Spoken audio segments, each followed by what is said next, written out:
right, let's continue online with our environmental emergencies. Now, I'm gonna say this whole lecture is probably medium yield. There's probably a lot more things in here just for general life knowledge of first aid and stuff like that. But in terms of EMS, especially if you are in North Carolina, you're not going to be responding to frostbite all the time or marine life or anything like that. And so there's variable yield with this chapter. However, it's still important for you to be aware of, for you to educate friends and family members, just to be aware of some of the big topics in here. Let's just scoot through these objectives. All right, topic. So first we're going to talk about environmental emergencies, which are just things brought on by exposure to the elements of the environment. All right, and so instead of being in a nice built urban setting surrounded by concrete, if you're out in the wilderness or out in the sun or the cold or the snow, or exposed to animals, that would be an example of an environmental emergency. So the climate, and then bites or stings. So introduction, just the state with what you think is a environmental emergencies, but it does tell you kind of the answer already. But if they hit their head in a pool, that's not considered an environmental emergency because it's a trauma. But getting exposed to ice with frozen toes, we'll learn about frostbite. That is yes. This is a trauma, so that's a no. An elderly female inside a house with on the AC and lying on the floor. Now you might say, why is this an environmental emergency? Well, this is kind of like a artificial environmental emergency. It's kind of cold from air conditioning, but imagine lying on a kind of linoleum floor or something like that. It's very cold on top of the cold air, and so people, especially elderly patients who are immobile on the ground, can be predisposed to hypothermia, for example. So that is technically an environmental emergency. Collapses on the field during August, certainly, yeah. We'll talk about heat exhaustion and heat stroke. And then here's an example of another trauma, so that wouldn't be an example of an environmental emergency. Great. So let's talk about regulation of temperature. So normal core temperature is 98.6. That's kind of the classic Fahrenheit. The rest of the world uses Celsius, so that would be 37. We fought a war, so we didn't have to use Celsius, so we use Fahrenheit. All right, so just I would know both numbers. The hypothalamus is kind of our thermostat of the brain, and that regulates temperatures. And so if our body temperature starts increasing, the thermoreceptors in the brain would sense that and do a physiologic change to decrease our body temperature, such as sweating, or the opposite would be if we're getting cold, then we could start shivering. And it's those receptors in the kind of in the central nervous system and then in peripheral nerves that send information to the hypothalamus to exert the effect. And then we talked about how do you heat and cool yourself. What'll be your skin? Absolutely, it's a major temperature regulation. You probably remember learning in burns. Burn patients are susceptible to hypothermia because they lose their skin barrier. Respiratory, you kind of breathing in and out is a way to dissipate heat, for example.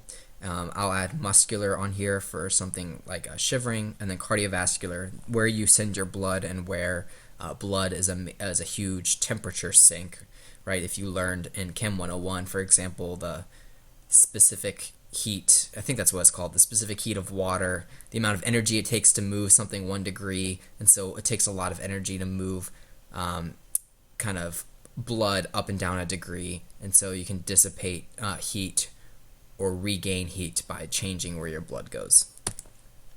All right, body temperature regulation. So the hypothalamus, the thermoregulatory center, there's central receptors near the hypothalamus. It monitors the body temperature of blood. All right, so that's important. And then the peripheral receptors are kind of all throughout your skin and your mucous membranes, and they monitor skin and extremity temperature as well. Temperature must be maintained for normal function. So just like pH, for example, your proteins in your cells can only operate in a narrow range of homeostatic acid pH. Similar with temperature, so that's why too little temperature or too much temperature, hypothermia and hyperthermia, can be toxic to your cell's function, and therefore in a general normal homeostasis, you lose heat to the environment, and so your body generates a basal metabolic rate to kind of equilibrate the heat loss to the heat gained to maintain a normal healthy temperature. But when you get into an environmental emergency, that can tip one way or the other, where you don't make enough heat, or you lose too much heat, or you've gained too much heat, for example. So heat production, how do we actually make heat? That's our normal metabolic rate, including food digestion, so breaking things down releases heat as well. So our normal cellular metabolism, our shivering, so you know what that feels like, right? When you're cold, you shiver. That's expending ATP so that we can build up heat in our muscles. Just normal movement. So if you ever go for a run, you'll feel hot afterwards, or you go swimming or something like that. So normal movement, besides shivering, just normal movement can increase heat. And then we have sort of like a basal amount of heat producing hormones. Thyroxine, there should be, usually I think I see an E after this, a thyroxine from the thyroid gland. Your thyroid is kind of your master metabolic gland. So thyroid hormones produce heat. Well, it doesn't directly, it tells your body to make heat. Epinephrine, your catecholamines, can tell you to make heat, and together they increase the normal basal metabolic rate. The heat we make, how do we conserve it? Well, we can vasoconstrict. So sort of your, if we shunt blood away from our extremities, we can conserve heat because your extremities have a lot of body surface area for you to lose heat. That's why you sweat, to get rid of heat. So hair and on your skin surfaces helps trap warm air, so that piloerection, like when you feel cold, all your hair stands up. We don't want to perspire if we are conserving heat. And then decrease, you can just behavioral things, right? When you're cold, it's nice to kind of bundle up in a big blanket or Snuggie or something like that, or to drink warm liquids, right? So just behavioral things. So decrease exposed surface area by kind of folding your arms, adding more clothing, being in a fetal position, eating warm things, all that stuff. How do we get rid of heat? Well, three main ways. Our skin, our vessels can dilate in the skin, and so we shunt more blood to that a lot of surface area of our extremities and our skin that kind of convects the air near it and gets rid of it, and we just that's how one way to lose heat, through that radiation and convection. We can also produce sweat, and when sweat evaporates, that reduces our heat as well. In terms of cardiovascular system, the elevated heart rate and contractions, that increased output moves more blood to the skin. The skin is kind of getting rid of the heat, and this is helping it do that. But also our respiratory system. When you have increased heat, you kind of make more water vapor in your respiratory system, and that eliminates heat as well. It's kind of like, you could think of this as sweating in your respiratory system. All right, this looks like me. I'm stuck, and it looks like, I don't know what's going on. Am I like in some ice or something like that? I'm wearing sandals. I'm clearly prepared, but this is when heat lost exceeds heat gain. So I'm breathing and respiring. These are just ways, these are movements of heat. So radiation is the direct loss of heat without touching something. Respiration, we talked about. Convection is air comes here, the air is warmed, and then hot air rises and goes away. So it's kind of indirect heat loss by warming the near air. So you've probably learned about like convection ovens, and that's one way you can heat stuff up. The evaporation of sweat, and then conduction is through physical touch. So I guess I'm leaning against an iceberg or something like that, and I'll lose heat to that through physical touch. So I would say that this slide is fairly high yield. Most likely you would be asked these terms. So radiation is just to the environment indirectly, so just goes out. Convection is to the air adjacent to the skin. Conduction is direct contact. Evaporation is sweat, and respiration, of course, is respiration. I wonder if I'm sweating. I can't really tell. All right, body temperature regulation. So unfortunately, it gives you the answer, but just a good test yourself. Make sure you understand these answers. So when you're out of the shower and you're in a cold room, so that fan moving the air around, that's convection. You're losing heat by convection to the cold air, and then the fan moves air around. So if you were in a one example of how we counteract convection is by being under blankets. When you're under blankets, the air underneath the under the blanket adjacent to your skin gets heated up, but it doesn't move anywhere because it's entrapped in the blanket. And so more and more blankets kind of decreases convection, for example. So if you do have air movement circulating, that's called convection. All right. Someone directly in cold water would be conduction. They're losing the heat to the water. Lying on the floor, that's direct contact. That's conduction. A newborn baby just sitting there, they're kind of losing radiant heat to the environment. All right. So that would be radiation. And then someone sitting in a dry sauna room, saunas have that. Sometimes saunas have like convection with air movement, maybe. I'm not really sure. I've never been in a sauna. But certainly saunas make you sweat, and that would be evaporation. Homegirl right here looks like she's in distress. So when heat gain exceeds heat loss, so I was freezing to death and she's burning up or something like that. So symptoms of kind of being too hot: headache, initial deep rapid breathing. Right, that's one way to get rid of heat, is breathing faster. Dizziness, weakness, probably from dehydration from excessive sweating. So this is a normal response, normal skin that might be moist from sweating, but eventually you run out of fluid to evaporate through sweating, and so you might get hot, dry skin. GI upset, weakness or exhaustion, electrolyte abnormalities can lead to seizures, and then being too hot, you can lead to unresponsiveness, altered mental status, and then cardiovascular change. So a hyperdynamic pulse that gets weak when you lose fluid. So that's kind of heat things. Now we'll talk about cold. First is hypothermia. That just means low temperature. So that's from an increase in heat loss or a decrease in heat production. And mortality can be up to 87% depending on how cold you are and for how long. And this pathophysiology can be sudden or gradual.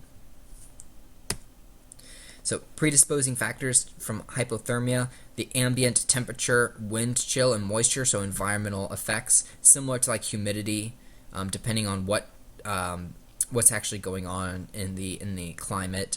So that it could be very cold outside with no wind, and you don't perceive as much cold temperature without wind. So that plays a part. Age, so similar to other homeostasis things, kids kind of have a narrow range of homeostasis reserve that they can maintain, and same thing with geriatrics. Geriatrics can't really regulate their temperature as well as young adults.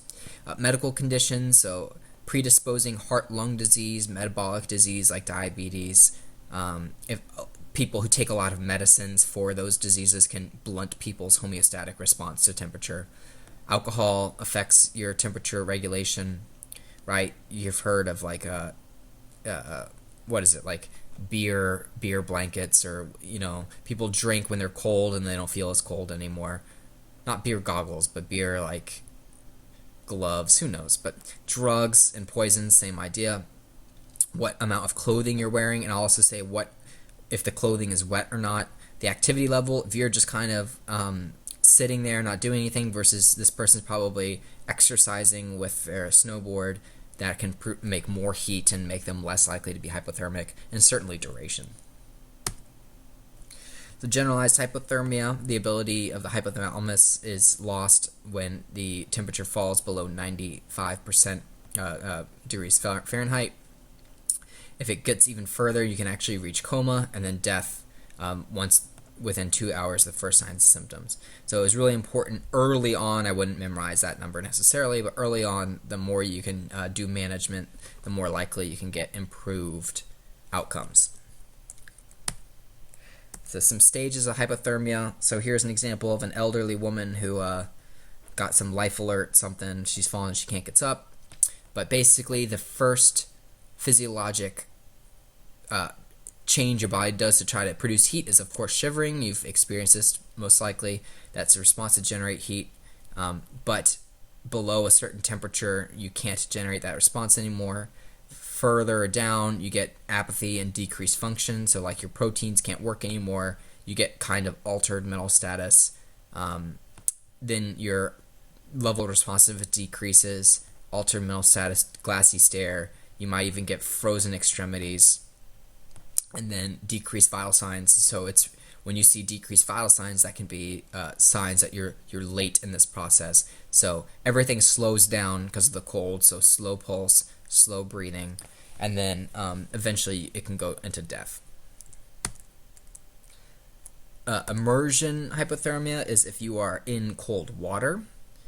And this can be very rapid because you're kind of, instead of like homegirl right here is kind of on a cold floor, and so she's losing heat by conduction, but it's only at the points of contact. She does have clothes on, so it's mainly her legs, the side of her face, and her arm. And you know, clothes only insulate you so much, and so eventually that can serve, heat can transfer across that. But compare that to if you're submerged in cold water, a lot colder water than that floor probably is. That floor probably isn't 50 degrees. Your body temperature can drop dangerously low in as little as 10 minutes. And similarly, adults can have that normal, the peak amount of homeostatic reserve compared to kids and, I'll say, elderly. So here's an example of them trying to rescue this person in the water. It's important, those of you who've grown up around ice lakes and things, this is a not uncommon occurrence, and it can actually be very difficult to get out. It seems simple to be able to get out of a body of water like this, but ice can continue to break, and so there's certain techniques that I don't even know of how to protect yourself if you were to fall in. It's a lot of like, don't panic and rest on the edge and slowly work out. But here's an example of to reduce the amount of force. If he was standing up, he might break ice, and so he's laying down to distribute his force. He has help in case he slides with a ladder to help this person. So there's some like scene safety concerns with this. It's important if you go to someone who's immersed in cold, get them out of the water as soon as possible. Wet clothes, that conduction can cause further heat loss, so it's better to be naked and dry and cold than wet and cold with wet clothes. And then get them in a warm environment. You can make your ambulance warm, you can use warm packs to re-warm people. Paramedics can give warm fluids just to make sure that you help treat the temperature deficit. Urban hypothermia. So this is common. I mean, this can happen in Chapel Hill. This can happen pretty much anywhere, but someone who has a predisposed medical illness, socioeconomic factors, so being homeless, for example, sleeping on the street, right? You felt concrete before. Concrete can be very cold in the winter. Not good insulated clothes for the environment out there. Predisposing illness, medication usage. You can get hypothermia even at just normal temperatures that you would feel like you wouldn't get hypothermia at. So especially in the winter, especially our homeless population are predisposed to having this happen. So they live in the external environment, so they don't have the access to the warm inside environment. Or this can actually also happen inside. So for example, an elderly person who doesn't have good temperature sensation, so just like diabetics as well, their sensory nerves aren't as healthy, and they may not sense cold, or maybe they fell down and lay on a floor in the air conditioning that continues to run, or just the cold indoors. So this can happen just not in the Arctic. This can happen even in our own home settings. Myxedema coma. This is kind of a zebra. You probably won't see this frequently, and this is probably the lowest yield slide, but we'll talk about it. Just like thyroid hormone is kind of your normal conductor of your metabolic rate, and if you have too much thyroid hormone, your metabolic rate increases, and too little, it decreases. And if it decreases to a extreme extent, you can get what's called a myxedema coma, and it's in late of hypothyroidism, and it can lead to death. And it's kind of like it's inherent hypothermia with a normal ambient temperature just because of the bad metabolic rate. Frequently you won't see this, but it might be a fun fact for you to know. Elderly women more often have low thyroid hormone, who present with extreme low temperature. You might see seizures because of the hypothermia, the respiratory depression, similar to what we saw earlier, slow reflexes. You probably won't check reflexes, but maybe they'll have sluggish pupils, for example. And it's important you do always ABOCs, contact medical control for rewarming techniques. All right, so it's a good thing to do the order. So first you would get shivering, then apathy, then decreased level responsiveness, decreased vital signs, then death. Assessment for cold emergencies. Look at evidence of cold exposure. So here I see snow everywhere, so that's good evidence. Ambient temperature are scene safety. You don't want to get a heat or cold emergency when you're responding, so make sure you are safe as well. As with everyone, MABOCs, circulation may be hard. You may need to, because patients are bradycardic, or they can be bradycardic, you may need to, and then they shunt blood away, you may need to look at their pulse longer than you would expect. So instead of 10 seconds, it might need to be longer, or you need to go more central to like a femoral or carotid pulse. And then, of course, their circulation, they may not have good cap refill because they're kind of shunting blood to their core. Key things to look at: are they dressed? Are they wet? Do we need to get them out of their wet clothes? Are they kind of stiff and rigid? Are they staggering and uncoordinated? Alter mental status. Have they been outside or lying on a cold floor for a long time when you approach the scene? Could they have had head injury? So because your hypothalamus is in your brain, head injuries can predispose patients to have alterations in their thermoregulatory function. All right, so head trauma can predispose patients to this. ABCs: carefully check mental status, assess orientation because you can pick up confusion. Breathing: maybe they're bradypneic, shallow, or maybe even absent, so you need to support oxygenation and ventilation. And then circulation: check the carotid because all their pulses may be difficult because of hypotension and bradycardia. And then you can also do a generic qualitative temperature assessment during circulation, kind of like the back of your hand on them. So if you've ever felt someone with a fever, you know what hot skin feels like, similar to someone being cold. But you can also, during your vital signs, if you have a thermometer on the ambulance, you can get a quantitative assessment. Conduct in the back of a warm ambulance because we want to remove them from the source of the cold. So primary assessment, move them into a warm ambulance, and then continue vitals, sample, and physical exam. History, things to assess: the length of exposure, how long were they outside or lying on the floor, they may not know, to try to just estimate how long it's been going on. Review their meds. Like I mentioned, some meds blunt your homeostatic response, so that's important always to get. And see if there was trauma that can predispose them to hypothermia. For example, a burn. Remember, burns can predispose you to hypothermia because of the breaking of your skin layers, or head trauma. Always obtain vital signs and physical. Core body temperature, that's a rectal temperature, and you may assess this or you may not. It just depends on your protocols and if you have the capacity to do a rectal temperature. In Orange County, we could do rectals, but we mainly did it on kids. But you can also do a normal oral temperature or axillary temperature as well. But those technically aren't core because core is a little bit more precise.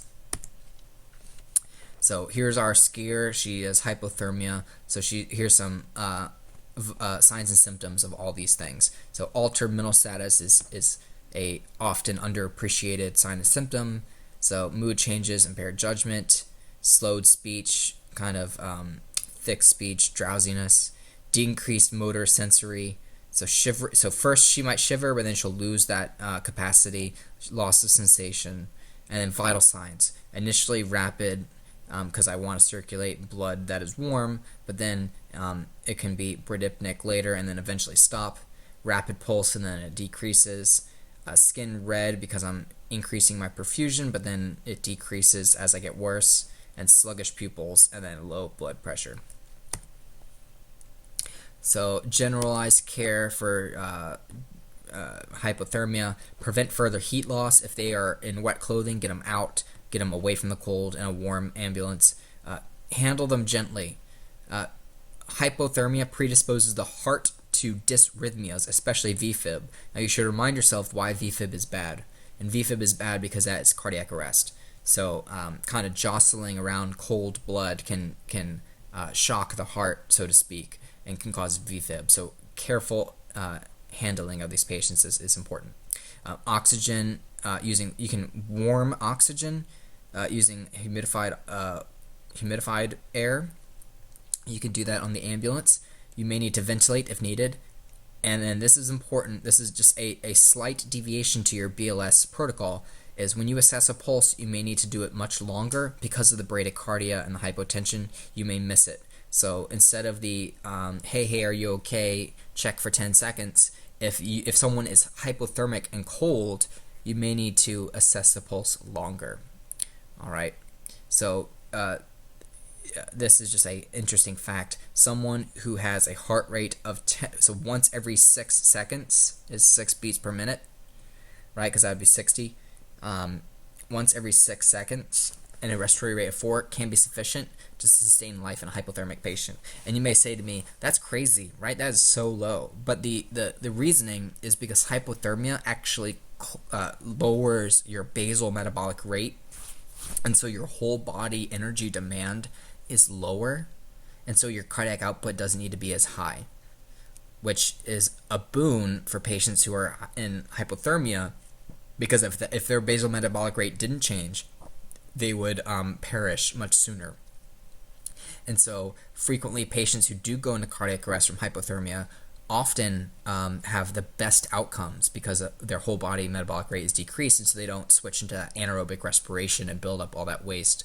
So some patients have survived cardiac arrest for hours because of hypothermia. So that's a fun little thing. CPR, check a pulse a little longer, so I would just kind of put that in a modified part of your primary assessment. Unresponsive patients, if they show any movement, they would have a pulse, so don't start CPR. So as with everyone, you go MABOCs. So hey, are you okay? Shake them, do painful stimuli. If they have a response, then they have a pulse. If they don't have a pulse, you do CPR. And it is important to continue CPR because they have the best chance of survival as possible. All right. You can call medical control, but we never recheck a pulse after starting CPR. All right. If it's gone, likely it hasn't come back, you need to call ALS, consider calling medical control. And like I mentioned earlier for another lecture, patients aren't dead until they're warm and dead. And so frequently with hypothermic arrests, we'll try to rewarm the patients. If you need to rewarm a conscious patient, active rewarming, you can use blankets, heat packs in the groin, armpits, and chest. That's kind of where big blood vessels are, and so you want the most bang for your buck, and so heat packs on the hands aren't going to rewarm the whole body. You want that core temperature increased. The ambulance, you can increase the heat in the ambulance and focus on the core. Don't rewarm the extremities. If someone is not responding appropriately, you can do passive rewarming. Turn up the heat in the unit, in the ambulance, wrap them in blankets, but you don't apply heat packs. Don't don't massage the patient. I hope you weren't planning on massaging them anyway, but don't massage them, and then don't allow them to drink hot beverages or smoke tobacco. No little Saint Bernard bringing the alcohol and the little collar here. All right, that's not useful. If there's immersion, lift them out of water in a supine position. That's just a safety, getting out of ice concern. Instruct them to make the least effort to stay afloat so they don't use up all their energy. So frequently patients will lean on the side of the ice or something like that. And then as soon as you get them out, remove wet clothing. So that's generalized all over the body cold emergencies. Now we're going to talk about focal cold emergencies. So frostbite. So you can see frostbite on these patients. So this is called frostbite. It's local portion of skin and underlying tissue damage and death due to being exposed to cold temperatures, and the tissue actually freezes. All right. However, I mean, this may lead to digit amputation and significant morbidity, but it's not going to kill them in the immediate sense. The generalized hypothermia is what is most dangerous. So treat the generalized hypothermia first before local injuries. So exposed areas of the body are most prone to the injury. In the tissues, ice crystals will form and will damage tissues surrounding it, like nerves, blood vessels, and cells. Circulation may be obstructed from the damage, and itself also causes damage. And most commonly, where do you think the coldest part of your body is? It's the most distal from your heart. So the fingers, the feet, the cheeks, and the ears are the most common. Frequently, you'll see blisters and frostbite as well from the skin damage. Risk factors: any kind of trauma. Always check for local cold injury on patients who are injured in cold weather, because that kind of disrupts your normal homeostasis. Extremes of age, so old and young. Tight footwear, so if I was kind of wearing something tight, perfusion distal to that to keep things warm is diminished. So that can be to my detriment if I wore too tight things. Use of alcohol disrupts normal thermoregulatory function. Wet clothing, high altitudes because of the low temperature at higher altitudes, and then just vascular damage, and then hemorrhage. So blood is a big temperature sink. If you lose a lot of blood, you can't you lose a lot of temperature capacity. And same thing with arteriosclerosis, just normal vascular damage. Chronic vascular disease makes it distal extremity perfusion worse. So early superficial cold injuries, kind of those tips when I was talking about fingers, cheeks, and nose and ears. Patients may be unaware if it's early because they can't sense it. Their nerves are their nerve function is decreased normally from the cold temperature, but it can if they took a close look, they might see changes. Right here is an example. If they did a quick glance, they may not notice that there's something going on. They certainly wouldn't feel it, but this would just be for an early injury. The skin would be soft but cold to the touch because of the underlying ice crystals underneath. And then this is what differentiates it. There's no normal skin color, and if you palpate it, it doesn't blanch. All right. If they rewarm it, they'll kind of get a tingling sensation as the nerves wake back up. If it gets late, that's when you start getting tissue death and discoloration and blisters. So here is skin that is certainly malperfused, super white. We have blisters, discoloration, the nails are dead, and then here is certainly necrotic feet. All right, so it's white, waxy, firm, frozen feeling, swelling, blistering, blotchy, mottling, and then it can range from white up here to purple or black or blue. And this late injury can result in permanent tissue loss. So this kind of shows you the degrees of injury. It's similar to a thermal burn. You can think of this as the opposite of a thermal burn. Well, thermal just means temperature. But usually when we say thermal burn, we mean hot temperature. You could think of this as a cold temperature burn. So kind of the superficial layer of the dermis, and it can go even deep. So Frost is calling it frost nip if it's just the epidermis. And then superficial dermis and deep dermis, or deep even further, kind of the deeper it goes, the worse it is. So emergency care for frostbite, remove the patient from the cold, remove wet clothing, similar to hypothermia, treat the hypothermia first, the generalized hypothermia, prevent further injury, and then if there's a possibility of everything refreezing, don't rewarm it, because that would just cause worsening of the injury. If there isn't a possibility, like you're in a warm ambulance and you're going to get to a definitive hospital, you can consider rewarming those local injuries. But if you're kind of not on a rescue service and you're a good Samaritan helping someone, and you rewarm them and then you have to go back outside to get them more definitive care, it could refreeze and that would just cause more injury. All right, so this is important to recognize. For early superficial, remove jewelry that can constrict. When things swell, this can cause further problems. So remove any jewelry, wet clothing. All right, not all their clothing. If it's dry, you might want to keep it on there, but wet clothing certainly get rid of. Immobilize the area to prevent movement, and you can elevate the area as well. Don't rub or massage. Think there's all those ice crystals in that extremity, that local spot. And if you kind of massage the area, those ice crystals are going to rub against all of the tissues underneath and cause further injury. So don't massage anyone. That's a good rule of life. All right. And then cover with dry dressings to prevent friction or pressure, similar to burns, dry dressings. And then don't re-expose those injuries to the cold. So if there's a threat of rewarming, don't re-expose them. If it's later deep, same idea. Remove jewelry and clothing. If clothing is frozen to the skin, leave it in place. You can also consider cutting their favorite clothing around where it's frozen to the skin if you need to. Immobilize the affected area to prevent movement. Cover dry dressings, so similar. If you see a blister, don't pop it. Never massage.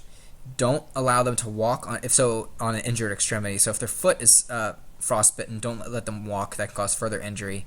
But if their hand is frozen and their feet are okay, they can walk.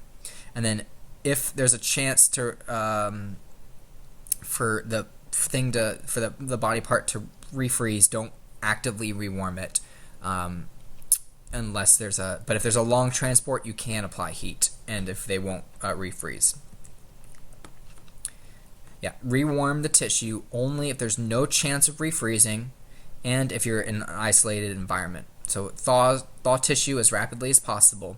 The trick here is to immerse that tissue in warm water, not hot water, warm water. So sometimes you want to say, I want to do it as fast as possible. Let me put their hand in boiling water. And like if you recoiled to that sentence, I'm glad, because then you'll just cause a thermal injury on top of a frostbite. So the trick to how warm the water can be is you don't need to memorize a number specifically, but basically heat up some water and then you put your hand in that water, and if you say ouch, it hurts too much, it'll hurt too much for your patient. But if you put your hand in and it feels warm and kind of comfortable, then you can do that for your patient. All right. If you want to memorize a number, you can do 104, but that requires you to have a thermometer. I like the qualitative method because it's just more simple. Once you do find that warm water bath, keep the tissue in that warm water until everything is soft, color, sensation returns. All right, the color may remain deep red or blue, but if sensation returns, remember you're assessing PMS in these patients, so that's something important to reassess. And then once it's done, take it out, dry sterile dressings, put things in between the fingers and toes because of the water, you don't want it to refreeze again, and then elevate the extremity. For heat, that's hyperthermia, too much heat, excess heat production relative to heat loss. So predisposing factors, The climate, so things like humidity, ambient heat and temperature, strenuous activity, so military recruits, all these people running track, age, the young and old, pre-existing illness, so if you take drugs and medicines for illness, for example, that can once again diminish your capacity to control your temperature, and then a lack of acclimation. If you go suddenly to a super hot environment and you weren't born there, or you haven't been living there for a long time, that's a predisposing factor for you to get hyperthermia.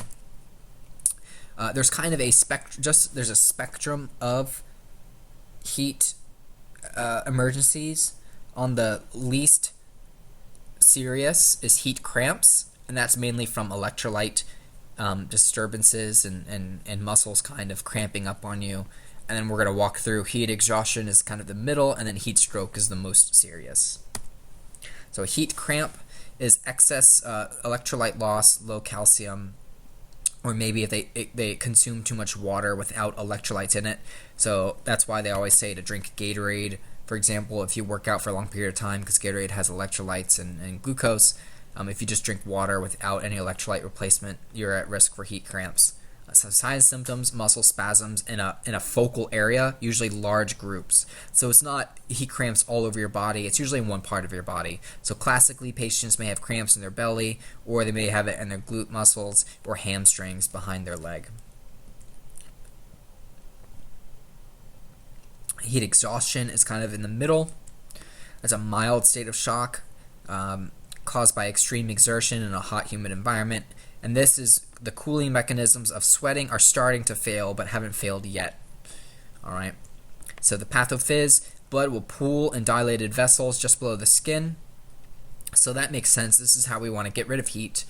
But if this occurs in excess, that would be a problem, because blood would be shunted away from major organs. So we kind of want a good balance of perfusing our organs and shunting blood to our skin to get rid of heat. But if we're so heat overloaded and we need to shunt blood away from our organs to increase heat loss, that can have consequences for our organs.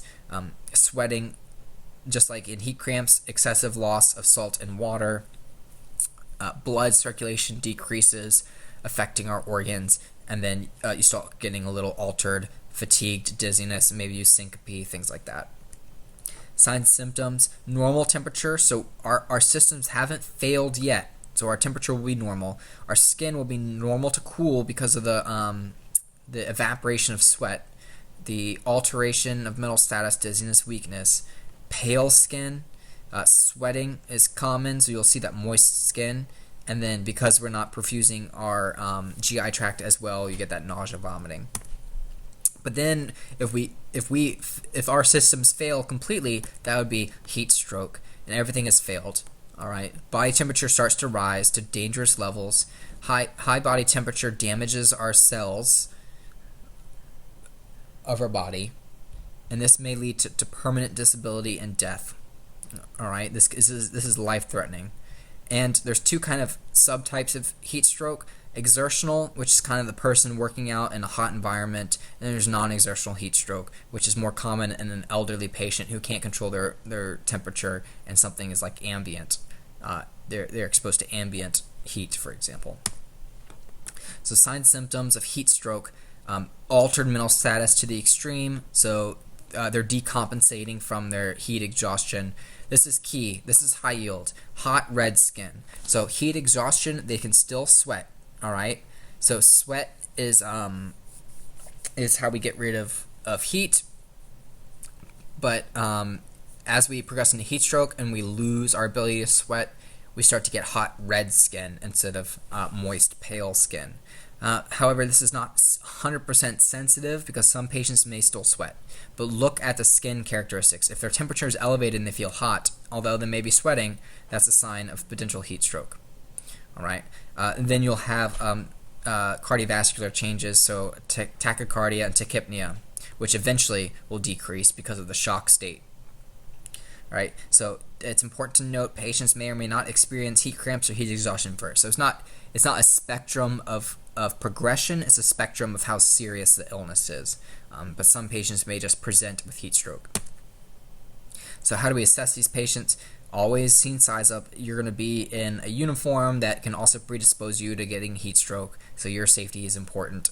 Ambient temperature, so frequently in EMS during the morning briefings, you'll learn about the heat. You'll just learn about the weather forecast for the day and the heat index, and it's important for people like camp counselors or people who work outside to be aware of that stuff as well, to modify their activity as needed. So I was a lifeguard for a while, and if it was a certain heat index, we would prevent people from going to the pool because of the risk, for example. Scene size up. If you go to somewhere where a lot of people were exercising, that predisposes people to heat emergencies, especially sports players, right? Because they may be wearing their sports uniforms, like football players, for example, under all that padding and stuff that predisposes you to having heat emergency. And then when you do a sample, are they on medicines that could impair the ability for the thermoregulation? As with everyone, primary assessment, MABOCs, look at their skin condition, that's always in C anyway, and then priority, the patient. Some key points: always get their mental status, same with cold. I mean, these slides kind of repeat themselves, but mental status for everyone. Look at their respirations. It may be rapid and deep, similar to Kussmaul's, or it might be shallow and weak, all right? The depending on the level of dehydration, the pulse may be weak or it may be absent. And then determine the priority. So any patient with altered mental status and hot skin is priority, right? Anything wrong in your primary assessment is a priority patient. Consider calling ALS for rapid, for like IV infusions, for example. Secondary, just like for the cold, get them out of the environment, get them in a cold ambulance, do a history of physical and vitals there. Signs and symptoms are part of history. Vitals, there may be changes in their vital signs, depending on if they have hyperdynamic circulation, it may be bounding or weak. The skin condition is high yield in this. Hot skin is most alarming. They may be cold, cool skin, or hot, or moist or dry. So that tells you about their hydration status as well.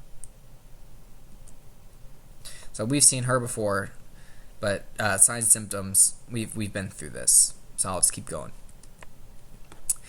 Care for cramps, move to a cool place. You may consult medical direction to give them sips of salt water or an electrolyte solution such as Gatorade. We don't carry Gatorade on the ambulance. We have to have off-brand things that don't cause copyright problems, but you can consider calling medical control if it's not in your protocol to give them a electrolyte solution with water. Apply moist towels to help with that, to help with the evaporation over the forehead and on the muscles. The patient can stretch or massage their muscles. I personally wouldn't be massaging no one, but you can if you want to. And then advise them, because they're kind of on that risk of teetering to a worsening heat emergency, advise them to avoid exertion for the rest of the day. If we're starting to get heat exhaustion, now we have moist, pale, normal skin. Same thing, cool place. If they're hypoxic, give them oxygen. Get clothing off of them so that can increase the evaporation capacity, right? You can't really, you can sweat underneath your clothes, but it's not as effective as sweating to the environment. So remove unnecessary clothing. Don't make them super naked, but maybe their shirt, for example. Roll up their legs, their pant legs, for example. Apply cold, warm compresses. Move air around them to enhance convection. That's important. Place them in a supine position if they feel lightheaded. Give water if there's no altered mental status. If they can't, same thing with like oral glucose. If they're altered and can't protect their airway, don't put anything in their airway. So frequently in EMS we carry around kind of water bottles for patients for this exact reason, and then transport them to the hospital. Heat cramps aren't really life-threatening, but heat exhaustion, we're kind of teetering on the edge of getting worse, and so it's useful to go to the hospital. Now, if we get hot skin, this is heat stroke territory. All right, they need to be in a cool, air-conditioned place. That convection movement, clothes off of them, get oxygen if they're hypoxic. Aggressively cool the patient. All right, pour water on them. Constantly pour water on them. That will help with evaporation. Apply cold packs. These patients can seize on you and die if they're in heat stroke. So you need to aggressively cool them down. Similar to hypothermia, you want to actively cool them. In hypothermia, you actively rewarm. Fan them vigorously. There's a fan on the ambulance. Keep their skin wet. Be prepared for them to decompensate, to seize, and rapid transport. This is life-threatening. Most frequently, these patients won't be altered to begin with, and so that already tells you they're a priority patient. So let's do a quick case. We have a 76-year-old man who has dizziness. It's a hot, humid day, so just in our scene size up, we've assessed that we have a risk of a heat emergency. Right, the humidity is kind of the ambient water vapor in the air that kind of moderates someone's ability to sweat. When you arrive, the patient's lying on the ground, so that's not normal behavior just to be laying down. But he is awake. He's confused, so we're altered. That's a priority patient. His skin is hot, red, and dry. He has a weak pulse at a rate of 96 beats per minute. What are the three main types of heat emergencies? So take a second to answer that as I keep going. So cramps, exhaustion, and stroke. Based on this, what do you think what's going on? So this is a little more systemic than cramps. You can think of a heat cramp like a local heat emergency, similar to frostbite was a local cold emergency. So the heat cramp is in one muscle group, whereas frostbite was like in one part of the body. And then hypothermia was generalized cold emergency, and then heat exhaustion and heat stroke were generalized heat emergencies. So if that helps you compare and contrast. So here, I don't think it's a cramp. He's hot and he's altered. I think this is stroke. Spoiler alert, but what should we do? Well, we got to get him out of this local park. We got to get him into an air-conditioned area, whether it's an ambulance or a first aid office, as we continue to assess him. Get clothes off of him, give him oxygen if he needs it, and then rapidly cool him by pouring water on him, fan things, keep him wet, cold packs in the core. So similar to the heat packs, in the core is what you want the most bang for your buck. Alright, now let's continue environmental emergencies. So that we just did heat and cold, now we're going to do bites and stings.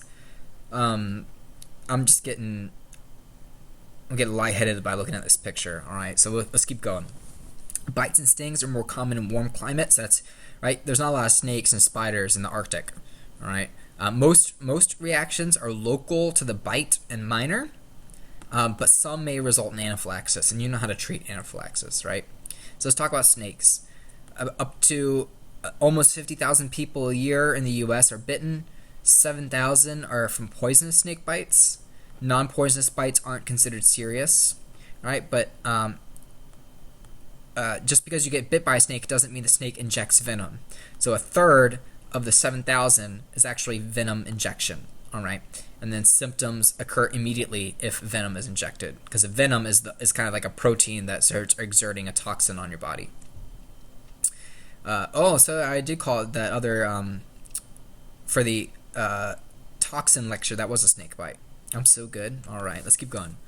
So a poisonous snake, I can never remember this stuff, golly, but basically coral snakes, I don't think this is a coral snake. Coral snakes are like the, isn't it like the black and yellow, save a fellow, red on black, he's gonna bite you, Jack, or there's some like little mnemonic for those snakes. I can never remember it. Pit vipers, I think this is a copperhead, and then a triangular head with a pit in between the eye and the mouth. I could personally not just waste any neurons on trying to learn snakes because they scare the hell out of me. But let's keep going. So signs and symptoms of a snake bite. So they might report a snake bite, a broken skin puncture mark in the area, burning, swelling, numbness, weakness, faintness, dizziness, kind of systemic symptoms. So when I was in EMS, I went to a snake bite, and she was bitten on the fingers, and I think it was a copperhead. And I mean, there's not much we did, but we drew a line of where the swelling was. It was similar to this picture, but it's pretty cool because we would draw a line, and then every couple minutes we would reassess the swelling and then draw a line again, and then note the time so that when we got to the hospital, they know how much swelling was going on. But it's not like in EMS we carry antivenom or anything like that. So mainly it's supportive treatment in EMS. Consider ALS, treat life threats such as airway, breathing, circulation problems, and then get them to a hospital. So the severity of snake bite depends on the location, right? If you get bitten directly into a vessel or a muscle, the venom will be absorbed systemically compared to in the fat tissue, depending on what's actually in the venom, the patient's size and weight. Right, similar to pharmacology, a big overweight person has like larger body to absorb that venom compared to a small person. That person's underlying normal health, and then physical activity after the bite. So if you run around, do a marathon, circulating that venom after being bit, you've circulated that venom around. And the severity is by how rapidly symptoms develop. All right, so insect bites. This makes me want to die just looking at it. All right, so sharp stinging pain, right? Maybe you've ever bitten by a bee, stung by a bee, or bitten by an ant. Local reactions, redness, tenderness, swelling. You don't really typically see serious reactions here necessarily. It's you don't really get systemic problems unless it's anaphylaxis, and then usually you can just do cold compresses to decrease inflammation at the site of the bee sting or the insect bite. Black widow, so Iggy azalea, characterized by a shiny black body with a crimson red marking on the abdomen that looks like a hourglass, leading cause of fatal bites in the U.S. Signs, symptoms: a pinprick at the site with a dull ache without 30 minutes, and then you get a kind of systemic response. So compared to like ants, this is much more serious. So severe cramps in the shoulders, chest, back, and abdomen, muscle cramps where the abdomen becomes rigid, and it can be fatal with respiratory depression and failure, nausea, vomiting, and dizziness. A brown recluse is the other poisonous spider in the U.S. So there's the black widow and the brown recluse. They are generally brown, hence the name, and they have a little characteristic violin shape on the upper back, which I guess that's the violin. I don't know. I never played any instrument, but the bite is a serious condition, and it may require surgical repair. But it's not as systemic as the black widow, and it's not as rapid because it's painless at first compared to a black widow spider. Several hours after the bite, the area becomes necrotic. So compared to a black widow where it's painful and systemic symptoms, a brown recluse is painless and then kind of local symptoms, and it can ulcerate days later. So this is an example of the bite that ulcerates, and here's another example, and kind of a bullseye pattern. So brown recluse is more focal to that one spot compared to the toxin released from a black widow. Scorpions, golly, all right. The sting can be fatal. I think we have scorpions in North Carolina. I'm not really sure. Certainly not in my apartment, and that's all that matters. Severity depends on the amount of poison injected. You might see sharp pain and then some neuro changes. So they can't swallow, poor coordination, bowel bladder loss, and seizures. Fire ants. Now we have these in North Carolina. Those are the local burning pain, extremely painful vesicles you'll see. Can cause a local reaction, pain, redness, and swelling of the extremity depending on how many bites there are. Ticks. That makes me want to die just looking at it. Okay, ticks can harbor serious disease, Lyme, Rocky Mountain spotted fever, and other diseases. They may cause long-term neuro complications, so you've probably heard of Lyme disease in that way. This is certainly not an acute EMS. They're going to die on you just from the bite, but they need medical attention, preferably at like a primary care office, but sometimes people use the ER for primary care, so there you go. Often bitten in warm, moist areas, hairy areas such as the armpits, groin, and skin creases. So prevention is key. If you go hiking or something like that, do tick checks. If you go to summer camp, do tick checks. The only kind of pre-hospital treatment is getting the tick off and then getting proper antibiotics with their primary care doctor. If you need to remove it, you might have a protocol to get rid of it or not. It just depends on where you work. But if you do remove it, use tweezers to grasp the tick as near to the skin as possible. It's important that if you are trying to remove a tick, to grasp the tick with your tweezers parallel to the skin instead of perpendicular. So imagine the tweezers coming in this way and not down across the body of the tick, perpendicular to the skin. Because you could squeeze the tick and explode the tick if you do it that way. But if you do it horizontal, as close to the skin as possible, grasp the tick there and pull firmly and steadily. You want the tick to dislodge. You don't want to separate the tick's head. That's a problem. So if you pull gentle traction, and you can titrate your traction if it's not responding, but gentle traction, and it might take a little bit. It might take like a minute or two. Don't just squash it and don't rip it out. But gentle traction, the tick is going to be like, hey, what the hell? And it's going to unburrow from the skin, and then then it'll be okay because the tick will have dislodged. So don't rip the head off. That is not high yield for the test, but high yield for real life. Often advice that I've heard that I think is useful, but then kind of I was reading something that may not be useful, but I think it's useful, and it's better safe than sorry, is if you do remove a tick from someone, save the tick in like a freezer bag and then put it in the freezer, because if the patient starts getting sick later, so these diseases like Rocky Mountain spotted fever and Lyme disease take time, like days to make the person sick. And so someone might get sick later after a tick bite, but it could just be like a normal like cold or something like that. And so it's useful to have the tick, to test the tick to see if the tick has any diseases. And so I think it's useful that if you do remove a tick from someone, they should keep the tick for like a week or two, and if they do develop symptoms of anything, they can go to their doctor and have the tick available so that the lab can do testing on the tick to help get to the diagnosis quicker instead of they just threw the tick back in nature or something like that. All right. And then if you do remove the tick, wash the area with soap and water. Emergency care for these bites. Scene safety, you don't want to be bitten by no fire ants or anything like that. Look for signs of insect activity and be aware that maybe they have bugs in their clothing.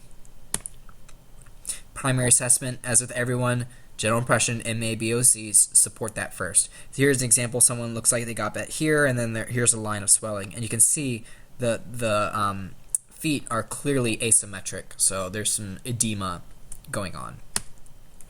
Secondary assessments, look for evidence of bite or stings.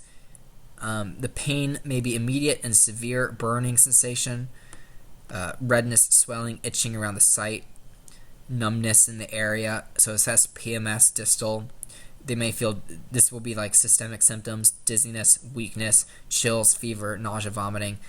They may have anaphylactic reactions, right? Someone could get stung by a bee and have anaphylaxis. So you already learned about that, of what to do, but it would be your EpiPen. And then consider albuterol if they're wheezing, and then consider diphenhydramine for urticaria. Generally, don't really require EMS attention, these things, unless it's anaphylaxis, but they can go to their normal doctor if they have prolonged itching, if they have an infection, if the insect is poisonous, or there's a local reactions that aren't really serious that can be treated with cold compresses. Emergency care, if you do see a stinger, remove it. You can use a credit card to kind of flick it off. Wash an area, soap and water, saline. Remove constricting objects. So when my woman got bit by a snake, we removed all the jewelry and her watches off of her hand and her fingers. Keep the area site below the level of the heart.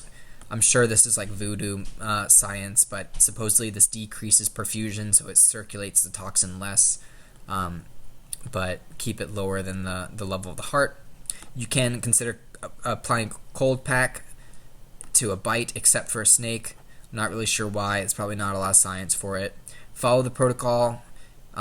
You could consider a constricting band, so similar to a tourniquet for a snake bite. So depending on where you work, there may be a protocol for that. Observe for signs of allergic reactions, so trouble breathing, hives, urticaria, stridor, and you can treat that, but it's important to keep them calm and transport to a hospital. Secondary assessment, look for these things. So I just said the hypotension, stridor, wheezing, hives.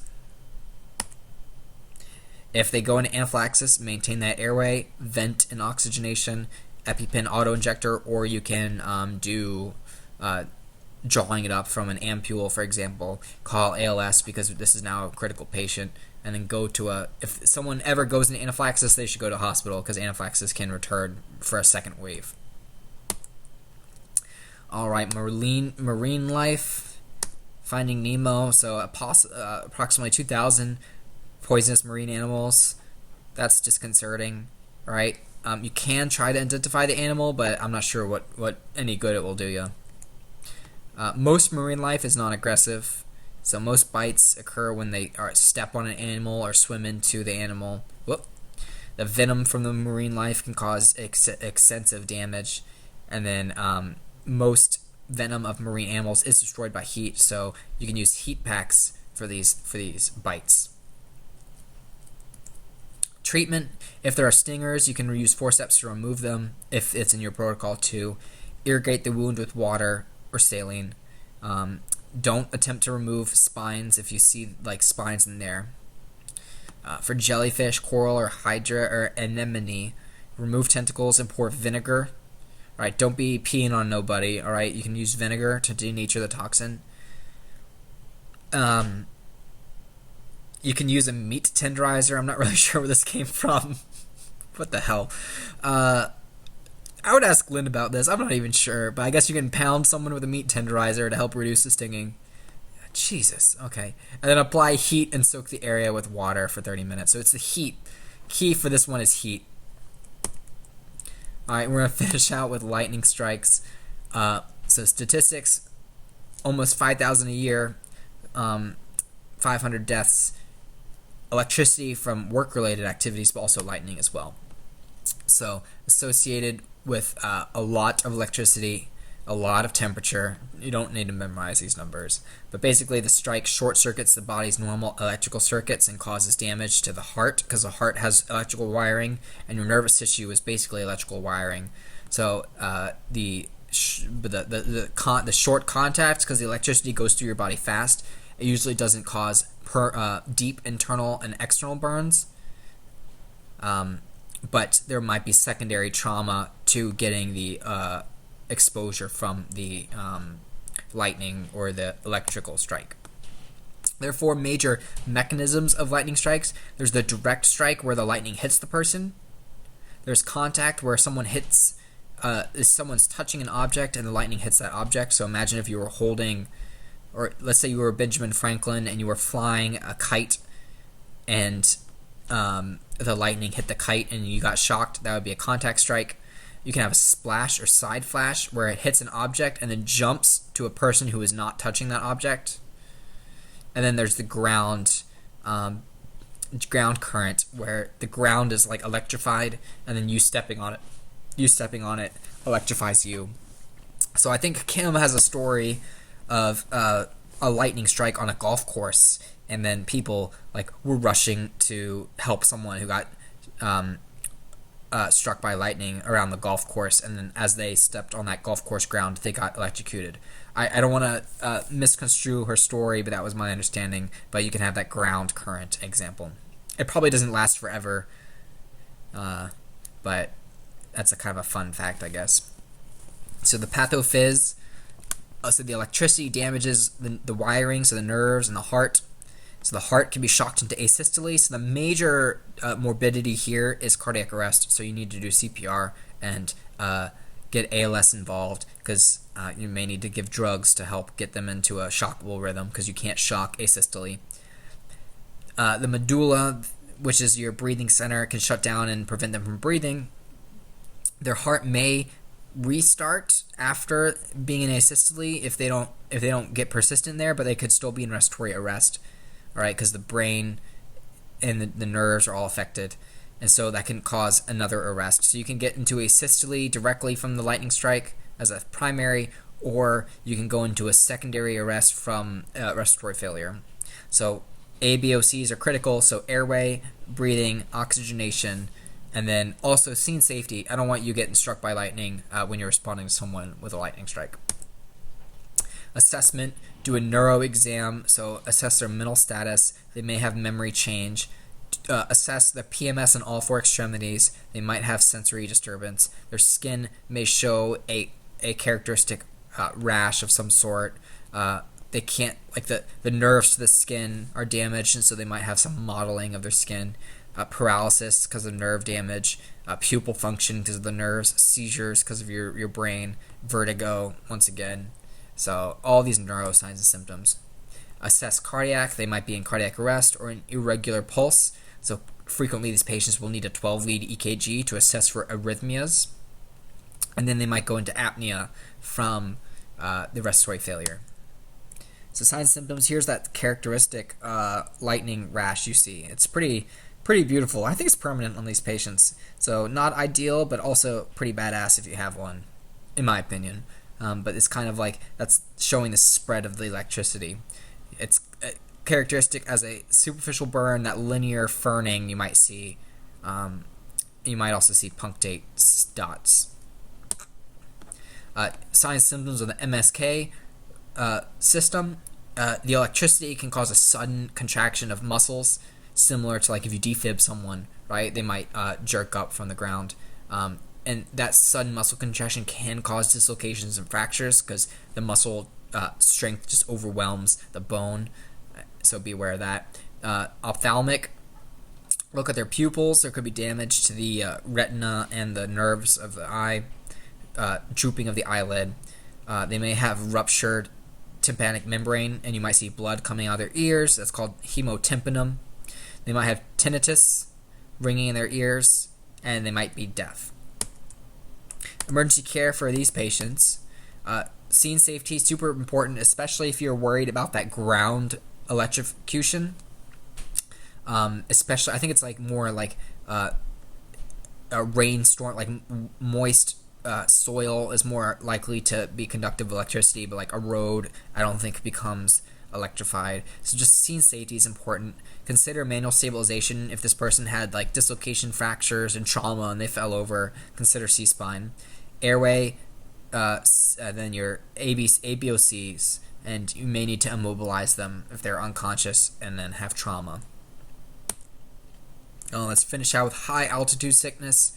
So anything over 5,000 feet, low yield, you don't need to know that number, but just the higher you go, the more likely you can get high altitude sickness.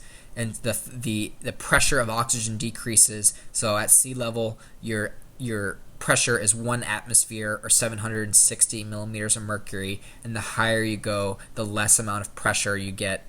Now this is important. The percentage of oxygen doesn't decrease. So if you're at the top of Mount Everest, it's still 21% oxygen, but the total amount of pressure is decreased. So 21% of a lesser number is less than 21% of 760, for example. So the composition doesn't decrease, it's the pressure. So signs and symptoms of high altitude sickness, just malaise, loss of appetite, headache, sleep disturbances, because they're getting less oxygen, respiratory disturbances. Prevention includes acclimatization. So that's, when people climb Mount Everest, for example, they're supposed to stay at certain levels up the mountain so that their body gets used to the lower oxygen. Normally what happens is patients